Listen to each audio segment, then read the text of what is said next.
자, 가자. 우리 모두 주님의 산으로 올라가자. 주님께서 우리에게 주님의 길을 가르치실 것이니 주님께서 가르치시는 길을 따르자.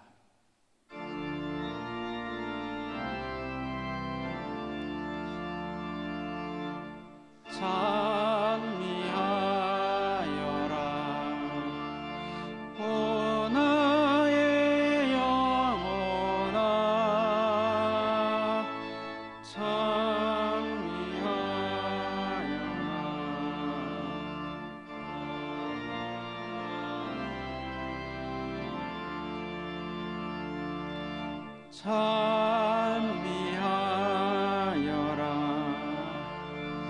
오 나의 영혼아,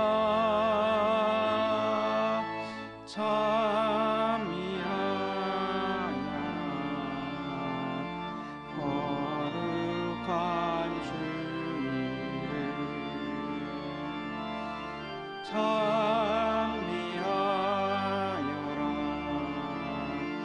오 나의 영혼아, 찬미하여라 거룩한 주 이름. 사랑하는 자들아, 우리가 서로 사랑하자. 사랑은 하나님께 속한 것이니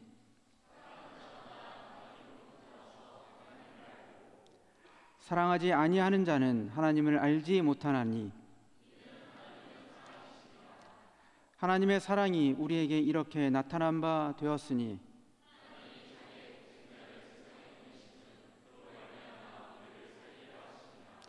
사랑은 여기 있으니 우리가 하나님을 사랑한 것이 아니요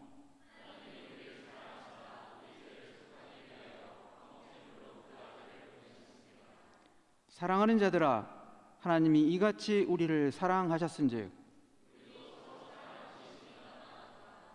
어느 때나 하나님을 본 사람이 없으되 만일 우리가 서로 사랑하면 하나님이 우리 안에 거하시고 그의 사랑이 우리 안에 온전히 이루어지느니라.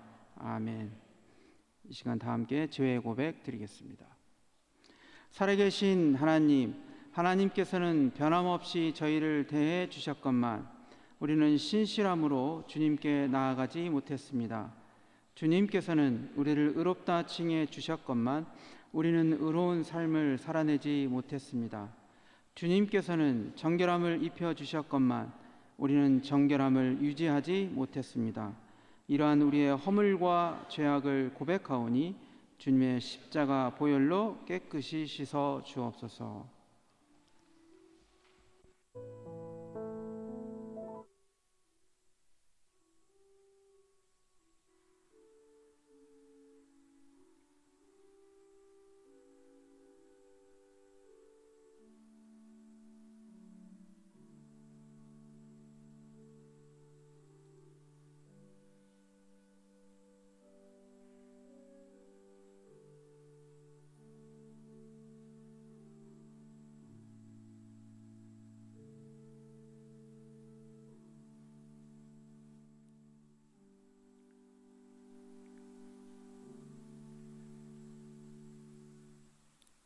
하나님은 자비가 넘치는 분이셔서 우리를 사랑하신 그 크신 사랑으로 말미암아 범죄로 죽은 우리를 그리스도와 함께 살려 주셨습니다.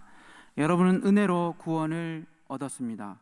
이 말씀에 의지하여 성부와 성자와 성령의 이름으로 여러분의 모든 죄가 사하여졌음을 선언합니다. 아멘.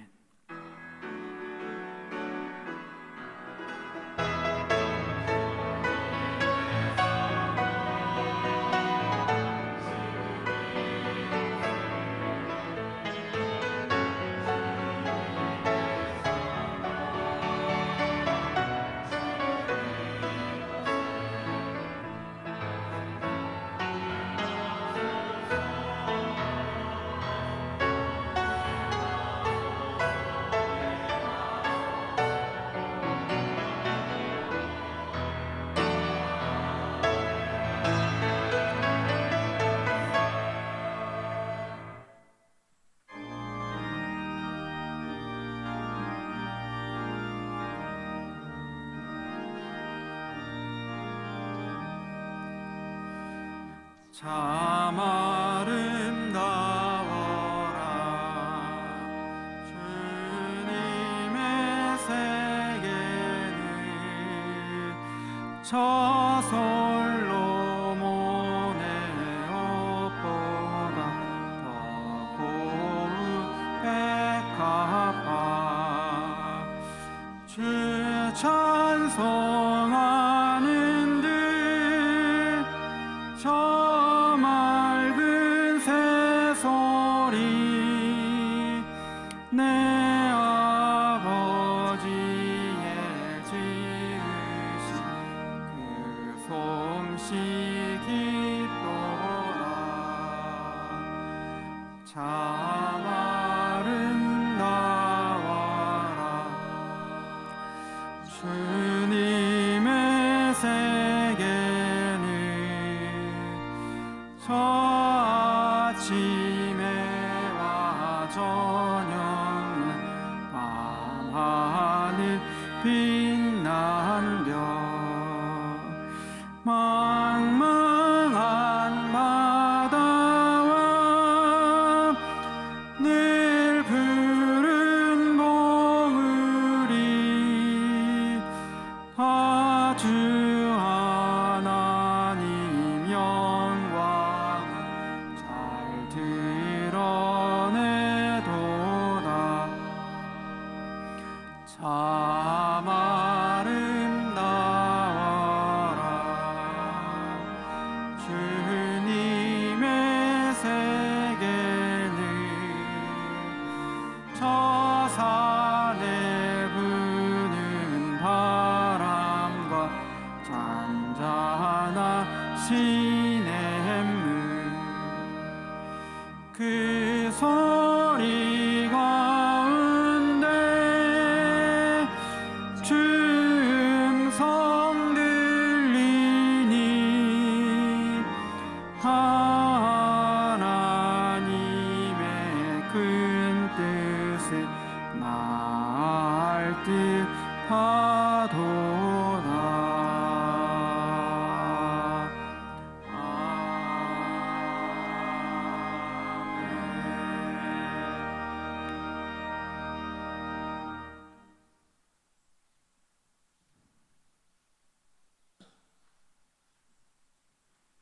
예배의 주인이신 하나님, 오늘도 예배를 함께하게 하시니 감사합니다.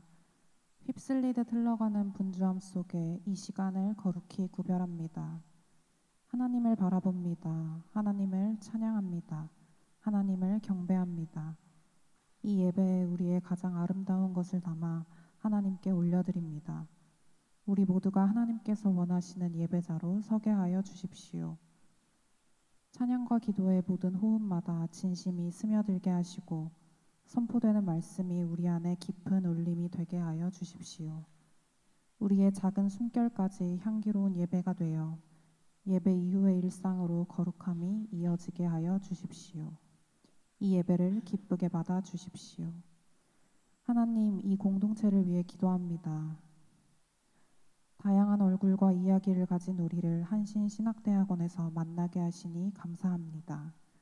이렇게 서로 다른 우리가 주님을 바라보며 같은 길을 걷습니다.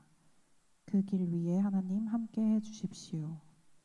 존중과 배려, 아낌과 사랑이 우리의 관계를 채우게 하시고 때로는 경쾌하게, 때로는 차분하게, 때로는 힘있게, 때로는 침묵으로 하나 되게 해주십시오. 서로에게 따스하고 산뜻한 연대가 있게 하시고 사랑으로 기도하며 서로를 중보하게 해주십시오. 그래서 하나님 보시기에 아름다운 공동체가 되기를 원합니다. 교수님들과 교직원 선생님에게 하나님의 보호하심으로 함께 하셔서 이곳에서의 수고와 섬김이 공동체 모두에게 새로운 힘과 지혜가 되게 해주십시오. 이곳 한신에서 배우고 예배하는 모든 시간이 하나님의 나라를 이루는 씨앗이 되게 하시고 배움과 예배의 감격이 공동체의 사랑과 섬김으로 열매 맺게 하십시오. 우리의 예배를 완성하시고 우리를 한 몸 되게 하신 예수 그리스도의 이름으로 기도드립니다. 아멘.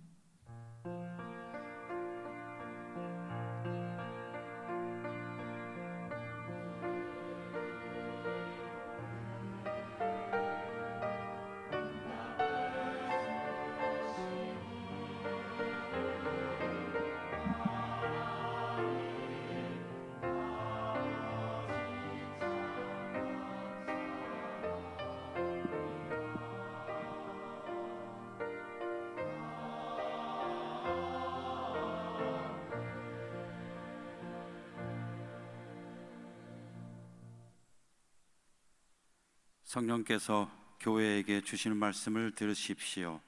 창세기 22장 1절에서 14절의 말씀입니다. 이런 일이 있은 지 얼마 뒤에 하나님이 아브라함을 시험해 보시려고 그를 부르셨다. 아브라함아 하고 부르시니 아브라함은 예 여기 있습니다 하고 대답하였다. 하나님이 말씀하셨다. 너의 아들 내가 사랑하는 외아들 이삭을 데리고 모리아 땅으로 가거라. 내가 너에게 일러주는 산에서 그를 번제물로 바쳐라. 아브라함이 다음날 아침에 일찍이 일어나서 나귀의 등에 안장을 얹었다. 그는 두 종과 아들 이삭에게도 길을 떠날 준비를 시켰다. 번제에 쓸 장작을 다 쪼개어 가지고서 그는 하나님이 그에게 말씀하신 그곳으로 길을 떠났다. 사흘 만에 아브라함은 고개를 들어서 멀리 그곳을 바라볼 수 있었다. 그는 자기 종들에게 말하였다. 내가 이 아이와 저리로 가서 예배를 드리고 너희에게로 함께 돌아올 터이니 그동안 너희는 나귀와 함께 여기에서 기다리고 있거라. 아브라함은 번제에 쓸 장작을 아들 이삭에게 지우고 자신은 불과 칼을 챙긴 다음에 두 사람은 함께 걸었다. 이삭이 그의 아버지 아브라함에게 말하였다. 그가 아버지 하고 부르자 아브라함이 얘야 왜 그러느냐 하고 대답하였다. 이삭이 물었다. 불과 장작은 여기에 있습니다마는 번제로 바칠 어린 양은 어디에 있습니까? 아브라함이 대답하였다. 얘야 번제로 바칠 어린 양은 하나님이 손수 마련하여 주실 것이다. 두 사람이 함께 걸었다. 그들이 하나님이 말씀하신 그곳에 이르러서 아브라함은 거기에 제단을 쌓고 제단 위에 장작을 벌려 놓았다. 그런 다음에 제 자식 이삭을 묶어서 제단 장작 위에 올려 놓았다. 그는 손에 칼을 들고서 아들을 잡으려고 하였다. 그때에 주님의 천사가 하늘에서 아브라함아 아브라함아 하고 그를 불렀다. 아브라함이 대답하였다. 예 여기 있습니다. 천사가 말하였다. 그 아이에게 손을 대지 말아라. 그 아이에게 아무 일도 하지 말아라. 내가 너의 아들 너의 외아들까지도 나에게 아끼지 아니하니 내가 하나님 두려워하는 줄을 내가 이제 알았다. 아브라함이 고개를 들고 살펴보니 수풀 속에 순양 한 마리가 있는데 그 뿔이 수풀에 걸려 있었다. 가서 그 순양을 잡아다가 아들 대신 그것으로 번제를 드렸다. 이런 일이 있었으므로 아브라함이 그곳 이름을 여호와 이레라고 하였다. 오늘날까지도 사람들은 주님의 산에서 준비될 것이다 는 말을 한다. 주님이 주시는 말씀입니다. 주님께 감사드립니다.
성가대가 나날이 아름다운 찬양이 발전하고 우리의 영혼을 기쁘게 하는 것 같습니다. 우리 다시 한번 박수로 감사드리겠습니다. 예. 이 시간 설교해 주실 목사님 소개하겠습니다. 오늘 설교해 주실 목사님은 김경희 목사님으로 동안교회 담임 목사님이십니다. 김경희 목사님은 저기 해남이신가요? 목포, 목포에서부터 여기까지 올라오셨습니다. 저하고 인연이 있는데 저의 첫 번째 목회 실습 동지이십니다.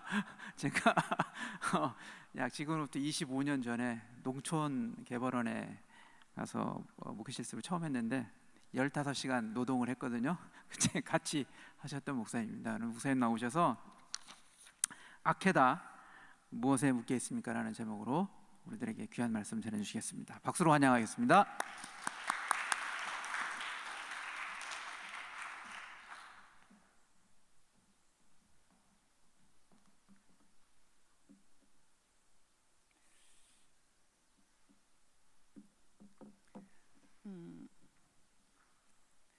안녕하세요.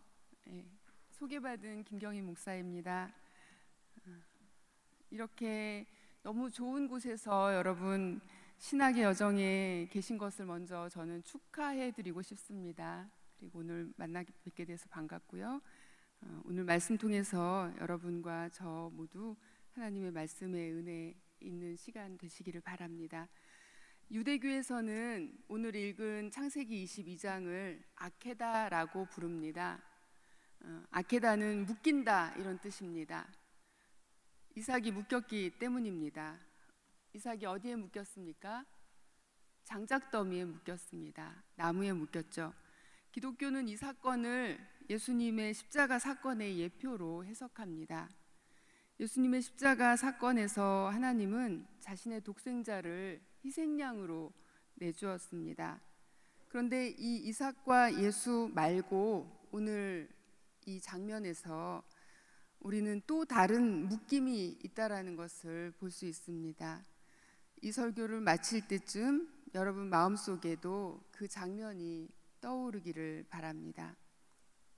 이야기로 들어가 보겠습니다. 아브라함은 너의 아들 네가 사랑하는 외아들 이삭을 번제물로 바치라는 하나님의 명령을 받죠. 이 표현은 오늘 본문의 2절 그리고 12절, 16절에서 반복되는데 똑같이 반복되는 표현은 이것입니다. 너의 아들, 너의 외아들. 이 표현의 히브리어를 있는 그대로 번역하면 너의 하나뿐인 너의 아들입니다. 아무리 종의 아들이라고는 해도 버젓이 이스마엘이라고 하는 장자가 있는데 이 아들만 두고 하나뿐인 아들이라고 표현한 것은 뭔가 다른 이유, 다른 목적이 있기 때문일까라고 생각하게 됩니다. 돌이켜보면 아브라함은 모든 혈연과 또 지연에 얽매이는 그 1차적인 유대를 끊고 하나님의 구원사를 열어젖힌 첫 번째 사람입니다. 그는 셈의 계보를 잇는 데라의 아들이 아니라 믿음의 계보를 잇는 이스라엘의 첫 번째 조상이 되었습니다. 본토 친척 아비집을 떠날 수 있었기 때문입니다. 그리고 이미 십몇 년 전에 맏아들의 운명을 하나님의 손에 맡겼던 일도 있었습니다.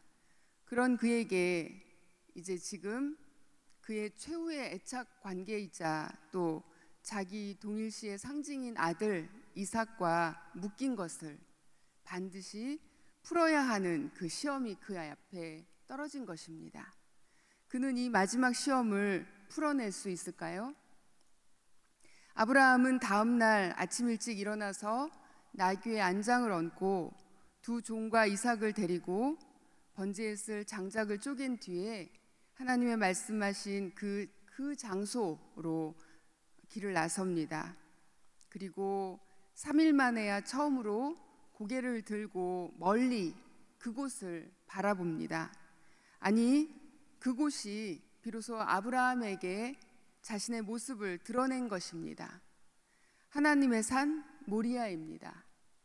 여러분, 아브라함이 모리아에 도착하여 고개를 든 것이 아닙니다. 그가 고개를 드니 그곳이 모리아였습니다.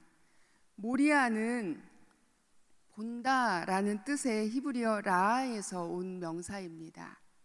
유대인들은 아케다라고 부르지만 우리는 이 창세기 22장을 여호와 이레라고 부르죠. 이 본문의 주제가 되는 이레 역시 라라는 동사에서 왔습니다. 결국 모리아와 여호와 이레는 같은 뜻이 되는 셈입니다. 야훼께서 나타나셨다, 야훼께서 자신을 드러내셨다, 보이셨다라는 뜻이기 때문입니다. 아브라함의 사흘길, 그 어둠이 거치니 그 앞에 주님이 보이셨습니다. 모리아는 우리가 본다고, 우리가 보려고 한다고 볼 수 있는 장소가 아닙니다. 그것은 자기 자신을 완벽하게 버릴 때 오는 깨달음과 같은 그런 것입니다. 그래서 동양에서 흔히 깨달음을 표현할 때 볼 견자를 쓰는데 그것은 우연이 아닙니다.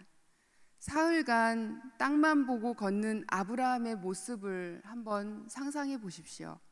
자신이 가장 사랑하는 하나님이 자신이 가장 사랑하는 아들을 제물로 바치라는 명령을 내렸습니다. 거부할 수 없고 그렇다고 순종할 수도 없는 이 딜레마 속에서 그는 일단 걷기 시작한 것입니다. 여러분, 그 걸음이 어떻게 느껴집니까? 확고하고도 흔들림 없게 느껴집니까? 아닙니다. 흔들리며 피는 꽃처럼 끊임없이 흔들려야 북쪽을 가리키는 나침반의 바늘처럼 아브라함은 지금 흔들리고 있죠. 하나님이 아브라함에게 3번이나 거듭해서 너의 하나뿐인 너의 아들이라는 표현을 강조하신 원인은 아브라함에게 있었습니다. 하나뿐이라는 것은 숫자 1의 의미 이상입니다. 가장 소중하다는 의미이기도 하고 또 절대적이라는 의미이기도 합니다. 아브라함의 이삭은 그런 존재였습니다. 물론 이삭에게도 아버지 아브라함은 그런 존재였겠죠. 관계라고 하는 것은 일방적인 것이 아니기 때문입니다. 그들이 서로를 어떻게 호칭하는지 보십시오. 아쉽게도 새번역 성경은 그 부분을 좀 살려내지 못했습니다. 개역개정으로 제가 읽어드리겠습니다. 6절부터 8절입니다.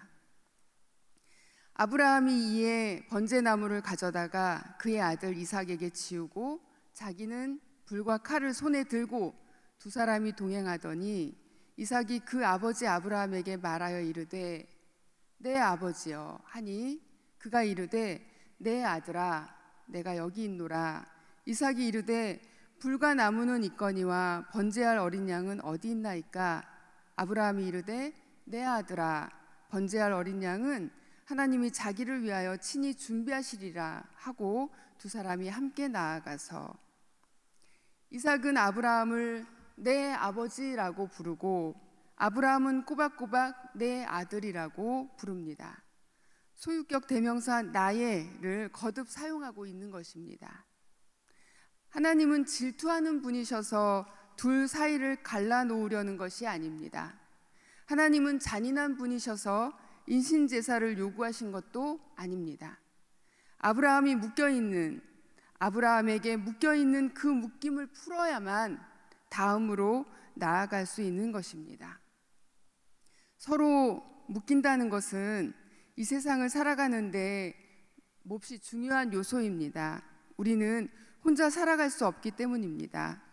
요즘 유명한 심리상담가 이호선 씨의 짧은 영상에 이런 대목이 있었습니다. 결국은 살아가면서 우리는 누군가와 지속적으로 묶여 있을 때 삶의 기쁨과 또 존재감을 경험하게 돼요. 결국 사람은 끊임없이 또 다른 사람을 찾는 거죠. 인간관계의 양면성을 표현하는 말입니다. 우리는 누군가와 지속적으로 묶여 있을 때 삶의 기쁨과 존재감을 경험합니다. 그러나 그것이 또다시 올무가 되어서 끊임없이 관계를 갈망하게 만듭니다. 연결과 유대가 어떤 경우에 집착이 되고 또 결박이 될까요? 언제든 잡았다 놓았다가 쉽지 않다면 그 관계를 의심해 보아야 할 것입니다. 내가 맺고 있는 관계를, 여러분이 맺고 있는 관계를 한번 살펴보십시오. 연인 관계, 친구 관계, 부모와 자식 관계, 심지어 하나님과 나의 관계까지. 아브라함과 이삭은 서로를 소유격 대명사로 묶어놓고 있었습니다. 아버지와 아들의 관계가 나의 것으로 존재합니다. 소유격을 넘어서 소유가 되어버렸습니다. 관계의 중독이죠. 그러나 지금 이 잔혹한 여정에서 아들을 제물로 바쳐야 하는 이 과정에서, 그리고 바쳐지러 가는 이 길에서 이 시험과 연단을 통하여 이들은 참된 관계를 이루어 갑니다. 아버지는 아들의 운명에 동행하고 아들은 아버지의 믿음에 동참한 것입니다. 애착과 집착으로는 경험할 수 없었던 참된 일치를 이룬 것입니다. 침묵으로 걷던 그 3일 동안 아브라함에게 어떤 변화가 일어났는지 다음에 이어지는 그의 행동에서 우리는 엿볼 수 있습니다. 지금까지 함께 걷던 종들에게 여기서 기다리라고 명령하면서 이제 아들과 단 둘만이 그곳으로 가서 예배를 드리고 너희에게 함께 돌아오겠다라고 말합니다. 그리고 번제에 쓸 장작을 이제 자기 아들에게 지웁니다. 그리고 자신은 불과 칼을 챙기죠. 그렇게 그들은 각각 자신의 짐을 지고 비로소 함께 걷게 된 것입니다. 모리아의 발견은 아브라함의 깨어남을 상징합니다. 깨어있는 의식으로 고통을 경험할 때 변화는 이미 일어나고 있는 것입니다. 두 사람이 이제 비로소 함께 걷기 시작하는데, 이 두 사람이 함께 걸었다라는 구절이 6절과 8절에서 반복되어 나타납니다. 여기서 함께는 한 마음으로 하나가 되어 또 연합하여 라는 의미를 담고 있습니다. 그런데 흥미롭게도 하나뿐인 너의 아들이라고 할 때 그 하나뿐인을 뜻하는 히브리어 야키드와 여기서 함께를 뜻하는 히브리어 야크다우는 그 어근이 야카드라는 단어로서 같습니다. 즉 한 끗 차이라는 것입니다. 진정한 묶임, 연합, 연결은 함께 걷되 각자 자신의 길을 걸을 때 이루어지는 것입니다. 그것은 애착과 집착의 하나됨과는 다른 것입니다. 애착이나 집착은 내가 중요합니다. 그러나 함께함은, 그 함께함의 중심은 상대방, 너에게 있습니다. 나아가 너를 위해 나를 제물로 바칠 수 있습니다. 나를 희생하는 것입니다. 아브라함은 아들이 지고 온 나무를 벌려놓고 아들을 묶어서 그 제단 위에 올려놓습니다. 그 순간 아브라함과 이삭은 완전히 분리된 순간입니다. 이제 그 아들과 그는 서로에게 묶여있지 않습니다. 이제 그들은 각자의 사명에 집중합니다. 이 순간은 모든 것을 하나님께 맡기는 그 순간이었습니다. 그냥 아들을 제단에 나무에 묶은 것이 자포자기의 순간이 아니라 하나님을 믿은 순간이었다는 것입니다. 번제단 위에 올려놓은 것은 이삭만이 아니었기 때문입니다. 아브라함에게 모리아가 그 모습을 드러냈던 것처럼 이제 이삭의 장소인 여호와 이레가 그들 앞에 나타날 것입니다. 진정한 사랑은 집착이나 분리불안을 견디지 못하는 그런 애착이 아닙니다. 사랑은 자기를 내어주고 상대방을 살게 할 때 진정한 사랑입니다. 아버지에게 묶여있던 이삭은 이제 아버지로부터 떨어져 나와서 자기 삶의 짐을 집니다. 자신의 운명, 아니 사명을 짊어질 것입니다. 그러므로 하나님께 바친다는 것은 죽는 것이 아닙니다. 그것은 삶이며 축복입니다. 하나님께 묶인다는 것은 구속이 아니라 자유입니다. 아케다 사건은 오늘 우리에게 묻습니다. 하나님보다 귀한 것, 아끼는 것, 우선하는 것이 있는가? 있다면 그것을 바칠 수 있는가? 그보다 앞서 하나님께 바친다는 것의 의미를 알고 있는가? 그것을 묻고 귀 기울여 듣는 침묵의 시간을 가졌는가? 하나님께 바친다는 것은 더 커지는 것, 더 넓어지는 것입니다. 죽는 것처럼 보이지만 사는 것을 의미합니다. 이 모든 것을 안다면 이 명령을 받는 것은 두려운 일이 아니라 기쁜 일이고 복된 일인 것입니다. 3일 동안 아브라함은 하나님의 소리에 온 마음을 쏟아서 귀를 기울입니다. 18절에서 하나님은 아브라함이 나에게 복종하였다라고 말씀하십니다. 이때 복종으로 번역된 문장을 직역하면 내 목소리에 귀를 기울이다입니다. 3일의 침묵은 아브라함에게 하나님이 내리신 이 이해할 수 없는 명령의 의미를 깨닫는데 필요한 시간이었던 것입니다. 그 시간은 침묵의 시간이며 들음의 시간이고 믿음의 시간이며 또 변화의 시간이었습니다. 왜냐하면 아브라함이 자기 생각, 자기 주장을 거두어들이고 하나님의 음성에만 집중했기 때문입니다. 아브라함 같은 사람도 삶의 이런 잔인한 딜레마와 싸울 때 하나님을 보거나 또 하나님을 이해하는 것이 결코 쉽지 않았습니다.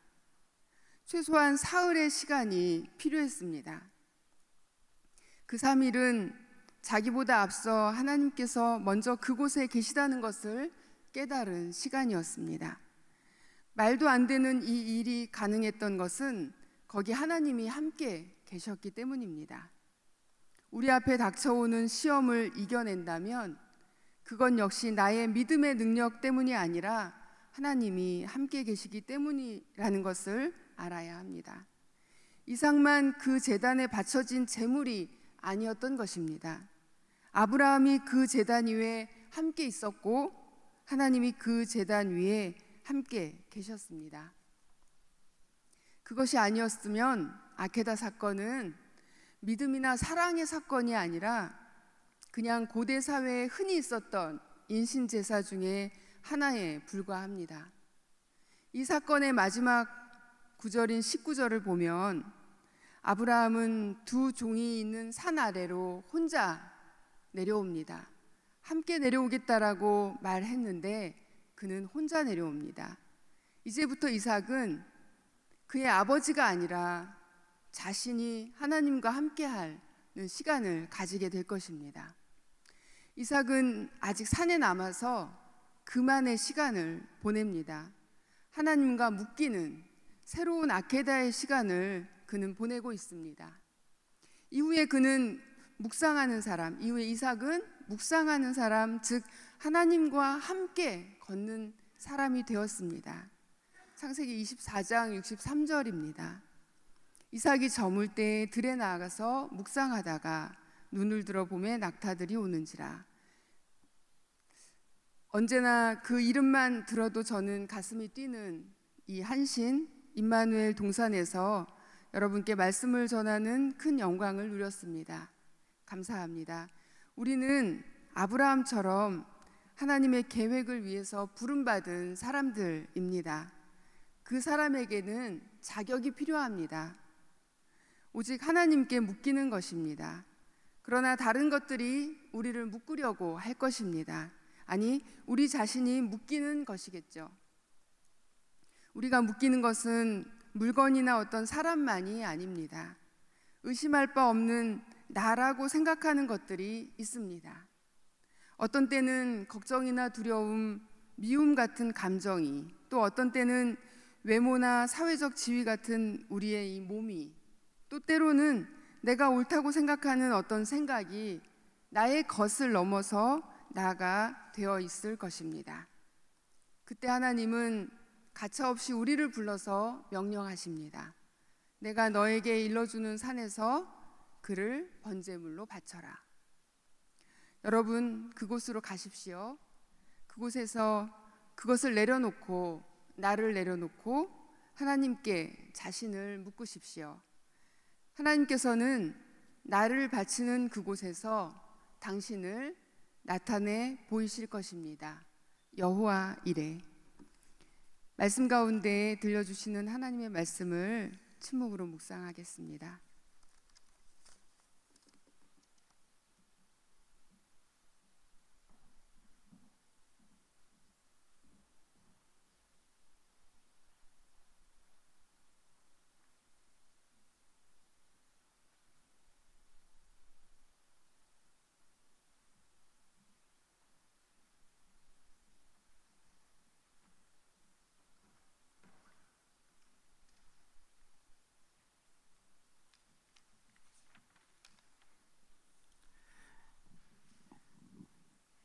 오늘 말씀을 전해주신 김경희 동안교회 담임 목사님께 진심으로 감사를 드립니다. 이 시간은 우리가 지난주에 있었던 설교 페스티벌 시상식을 갖겠습니다. 조나단 목사님 나와서 진행해 주시겠습니다.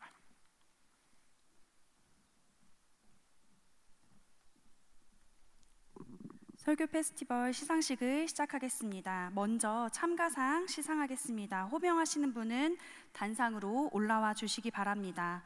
고경수, 김은혜, 김의직, 김준호, 박영우, 박효숙, 배도현, 백종우, 원지섭, 윤건영, 이동훈, 이상은, 이휘석, 장강철.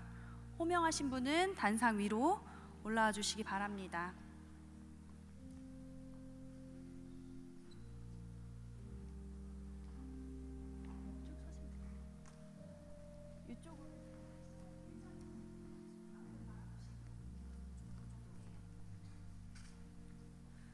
총 14명입니다. 네. 위 사람은 제13회 임마누엘 설교 페스티벌에 참가하셨기에 상품을 수여합니다. 5월 27일 신학대학원장 전철.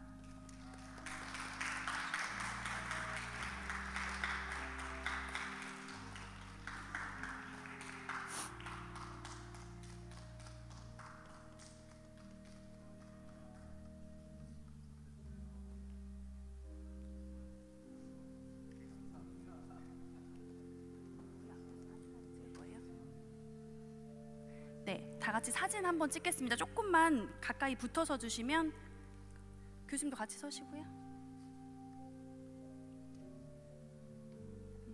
찍으면 될 것 같아요. 그냥 넉넉히 찍고.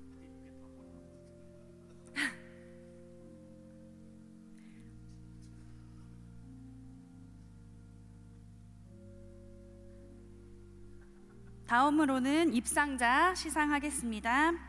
박미화, 양성원, 강세희, 배사무엘, 윤도경, 임솔성.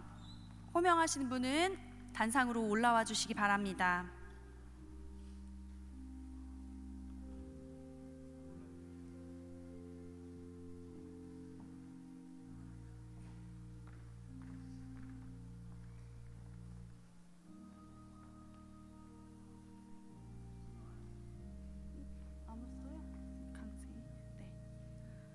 먼저 대상 시상하겠습니다. 위 사람은 박미화. 위 사람은 제13회 임마누엘 설교 페스티벌에 뛰어난 복음 선포의 사명과 실력을 갖춘 목사 후보생으로 인정되어 이 상을 수여합니다. 2025년 5월 27일 신학대학원장 전철.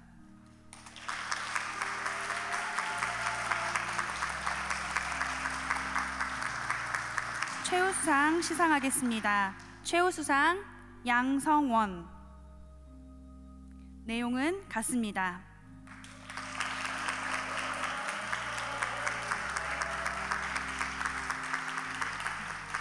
우수상 배사무엘. 내용은 같습니다.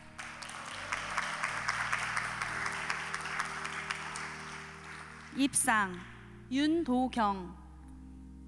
이하 내용은 같습니다. 사진 촬영 진행하겠습니다.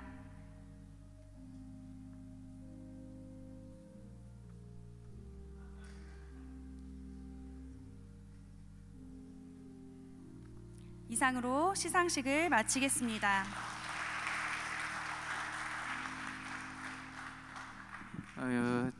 이번 설교 페스티벌에 참여한 분이 원고를 내신 분이 총 21분인데 한 분은 이제 목사 후생이 아니어서 20분의 원고를 가지고 이제 심사를 하였습니다.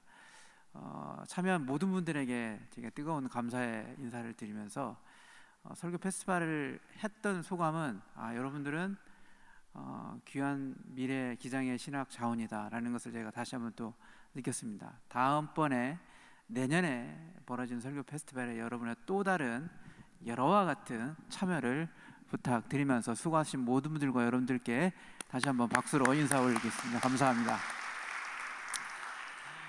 내일 채플은 예배로 드립니다. 그래서 설교 페스티벌 수상자 2명이 대상의 박미아 원우, 다음에 최우수상의 양성원 원우가 이 자리에서 2편의 설교를 듣는 예배로 진행하겠습니다. 여러분 많은 기대해 주시길 바라겠습니다. 목회실습 평가서를 받습니다. 2025학년도 1학기 목회실습 평가서를 개인 메일함에 배부하였으니까 6월 13일까지 교육 지도실로 날짜를 꼭 지켜서 제출해 주시길 바랍니다. 2025학년도 1학기 영성 수련회가 6월 17일부터 19일 2박 3일로 진행합니다. 매 학기 개설이 됩니다. 참고하시길 바라겠고, 오늘 채플 후에 영성 수련 신청자 안내 모임이 있으니까 원하시는 분들은 남아주시면 감사하겠습니다. 교회사역 길잡이를 6월 30일에 진행합니다. 1년에 딱 한 번 진행합니다. 그래서 이번 여름에 진행하니까 해당되시는 분들은 많은 참여하길 부탁드립니다. 해외 현장 목회 실습 안내입니다. 2025학년도 2학기에 진행될 현장 목회 실습 인도 신청서를 비치해 두었으니 관심 있으신 분은 신청서 작성 후에 교육 지도실에 제출해 주시길 바랍니다. 6월 5일까지입니다. 출결 확인합니다. 채플과 모교 강좌 출석부를 채플실에 비치해 두었습니다. 확인하시고 문제가 있는 분들은 5월 27일까지인가요? 5월 27일까지 이의 신청해 주시면 되겠습니다. 추가로 2025학년 1학기 채플 설문을 받습니다. 학생에서 채플 설문을 진행하는데요. 구글 폼으로 진행합니다. 설문에 응하여 주시면 감사하겠습니다. 여러분 신앙교육 콜로키움이 5월 27일 오늘 오후 4시 2304호에서 있습니다. 여러분 많은 참여 부탁드립니다. 자, 이 시간 일어나셔서 옆 사람과 인사하겠습니다. 하나님께 함께 묵힙시다. 인사하겠습니다.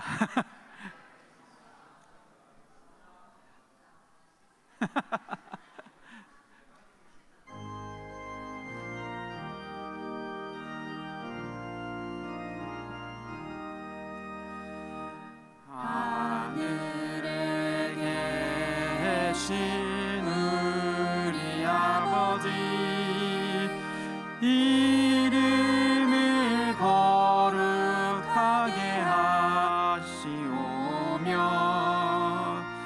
그 나라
이제는 예수 그리스도의 은혜와 하나님의 사랑과 성령의 자유롭게 하시며 하나 되게 하심이 하나님의 구원의 계획을 위해 부름받아 세상의 모든 묶임을 풀고 오직 하나님께만 묶이기로 결단하는 임마누엘 동산의 모든 주의 일꾼들, 자녀들 위해 지금부터 영원히 함께 하시기를 간절히 축원하옵나이다. 아멘.